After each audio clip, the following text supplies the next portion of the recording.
जय जवाहर। एक जय बोलाऊंगा, सबने बोलो मैं बाबा की जय। इन जय बोला जी मैं बाबा की जय, मैं बाबा की, मैं बाबा की और आप सबकी जय। ये कुदरत आज हम जिस विचारधारा के आधार पे जिस पार्टी का गठन किया गया है, भारत आदिवासी पार्टी,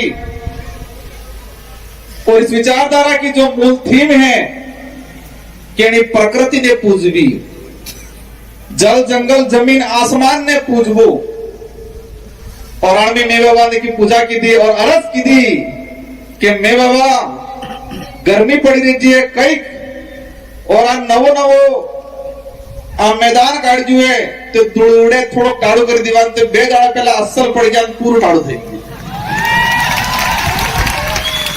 और हमें हाजा था नामचा, और पसे फेर अरज की थी कि हमें फिर परली जंगा, क्योंकि पैसा बाजार नहीं तो माटलपुर पर टेंट नहीं लगाड़ी थी। तने आज ने दाड़ा राहत आती जो, और ग्राम खेड़ा ने माता ने जटली से आदिवासी समाज ने गोत्र ही और गोत्र ने कुल देवी और हमारे खत्री थे की आराधना की थी, और मैं बाबा थे की आराधना की थी कि आज दाड़े पूर्ण कोड़ो करी दीजो, तो तमें सब जानो आज कोड़ो थाजू नहीं थाजू। ये है आदिवासी समाज की पुरखाई जो पूजा पद्धति है,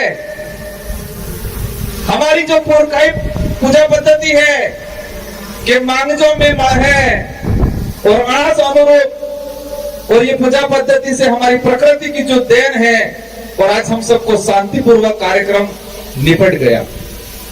आज इस कार्यक्रम में हम जो पंडाल में बैठे हुए हैं, इस जमीन को तैयार कराने के लिए यहाँ के जो स्थानीय साथी हैं जिन्होंने दान की है, जिसका छोटा मोटा कब्जा था, और इस जमीन के लिए कई साथी जेल गए हैं, उन सब के जो मतलब पसीना बहाया, उन सब ने संघर्ष किया, और उन सब की बदौलत आप शांतिपूर्वक तरीके से बैठे हैं, उनको भी मैं यहां से जोहार करना चाहूंगा।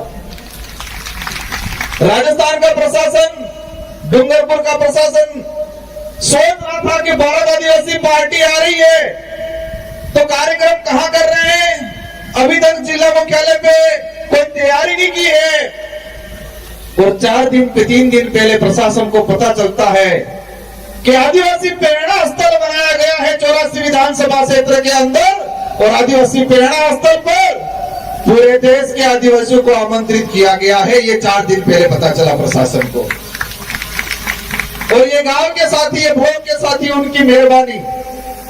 मैं अपनी बात शुरू करूं आज इस पंडाल के अंदर, और ये आवाज जहां तक जा रही है, जो जितने भी साथी हैं, आप सभी लोग दिल से आए हो, यहां से आए हो,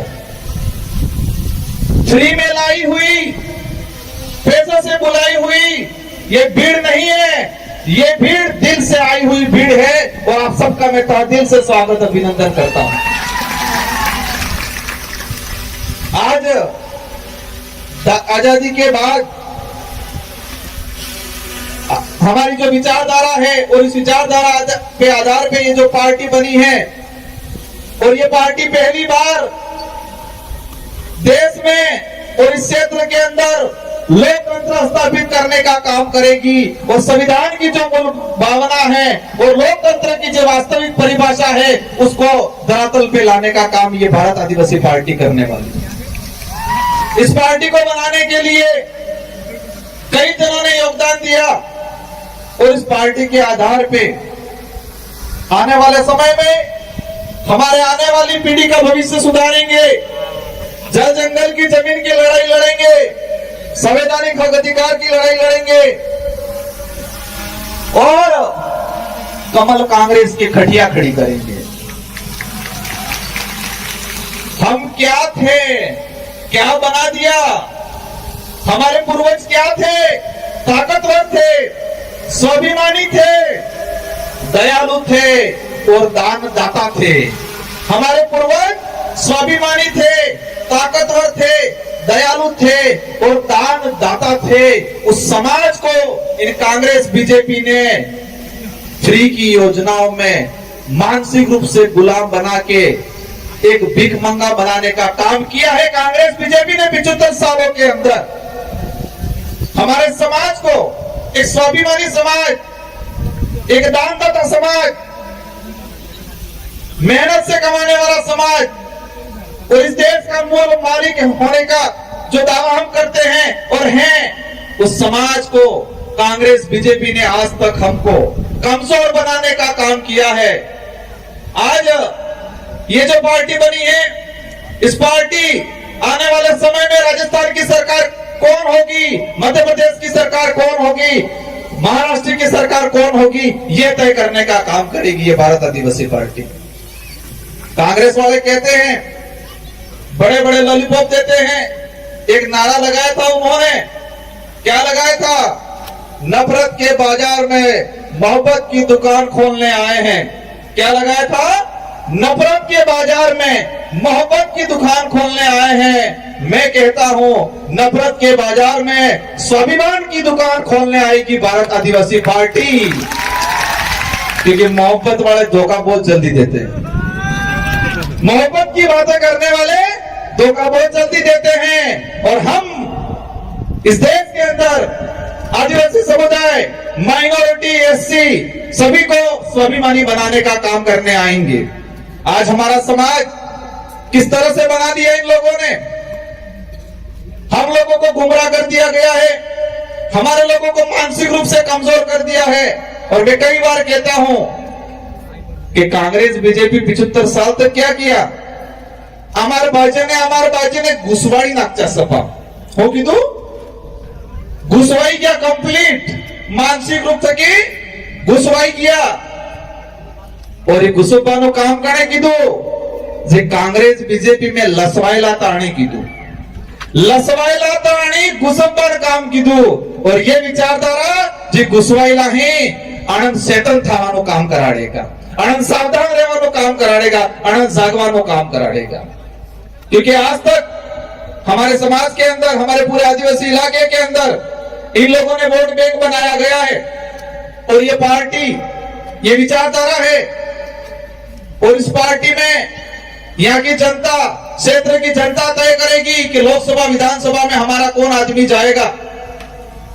शेड्यूल एरिया के जो प्रावधान है, जो टीएससी, हमारे लोगों को झूठी झूठी बातें पकड़ाई गई, लेकिन शेड्यूल एरिया के प्रावधान नहीं बताए, टीएससी नहीं बताई कि टीएससी में क्या है, क्या अधिकार है। और आने वाले समय में हमारे यहाँ से बहुमत से जाएंगे विधायक, और राजस्थान की टीएससी, मध्य प्रदेश की टीएससी और महाराष्ट्र की टीएससी ट्राइबल एडवाइजरी काउंसिल में जाएंगे और आदिवासी समुदाय के हित में, एससी के हित में और शेड्यूल 5 की जो प्रावधान है उसके अनुरूप यहाँ पर काम कराने का काम करेंगे।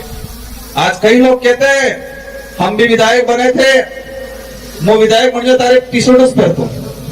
कई कहते हैं सोरो चुनाव लड़े हो थावानो है। और 84 की जनता और सागवाड़ा की जनता ने ऐसी गोली दी कि कांग्रेस बीजेपी वाले रिजल्ट आया तो बेहोश हो गए और मोड़ासा जाके हॉस्पिटल में भर्ती होना पड़ा उन लोगों को। और फिर कहने लगे ये जीत के गए हैं, लेकिन उनको चेयर नहीं मिलने वाली है। संविधान में प्रावधान है और आपकी ताकत हमारे साथ जुड़ी थी और आपकी ताकत से हमारी ताकत दुगुनी हुई। और हम आदिवासी समुदाय के हित में, एसटी एससी माइनॉरिटी के हित में शेड्यूल एरिया के प्रावधानों के लेके विधानसभा में आवाज उठाई और राजस्थान के मुख्यमंत्री को मजबूर होना पड़ा और आदिवासी दिवस पे सरकारी अवकाश घोषित करने का काम किया है। पहले डूंगरपुर जिले की बात करें, दो साल के अंदर एक बार मुख्यमंत्री आता था और आपकी खोट की वजह से अब 1 महीने में 5 बार मुख्यमंत्री आ रहा है। ये आपकी एकता है, आपकी ताकत है। आपका खौफ ऐसा है कि देश का मुखिया जो बन के बैठे हुए हैं, जो देश को बर्बाद कर रहे हैं, मोदी जी भी आ गए, अमित शाह भी आ गए, राहुल गांधी भी आ गए। क्या ये खौफ बरकरार रखना है कि नहीं रखना है? ये खौफ बरकरार रखना है, कहना है उनको कि सब आ जाओ, तो भी इस क्षेत्र की जनता बड़का में आपके फ्री की योजनाओं में आने वाली नहीं है। आज कई लोग कहते हैं कि क्षेत्र पार्टियां क्या होती है। आज जो लोग आए साथी, आज उनको जाने के बाद मनोबल तोड़ने वाले बहुत सारे मिलेंगे। क्षेत्र पार्टियां कहां तक रहती है? क्षेत्र पार्टियां अगर नहीं होगी तो हमारा भारत देश नहीं होगा। मैं क्या कहना चाह रहा हूं कि क्षेत्र पार्टियां अगर नहीं होगी तो ये देश नहीं रहेगा, ये तानाशाही हो जाएगा, हिटलर शाही शासन हो जाएगा इस देश के अंदर। और क्षेत्रीय पार्टियों की वजह से ही इस देश में आम जनता के हित में कानून बने हैं आज तक। और आज तानाशाही सरकार है क्योंकि एक तरफा बहुमत है। आप सबको अवगत करा देना चाह रहा हूं कि यूपीए की सरकार बनी 2004 के अंदर, सेकंड यूपीए की सरकार बनी 2008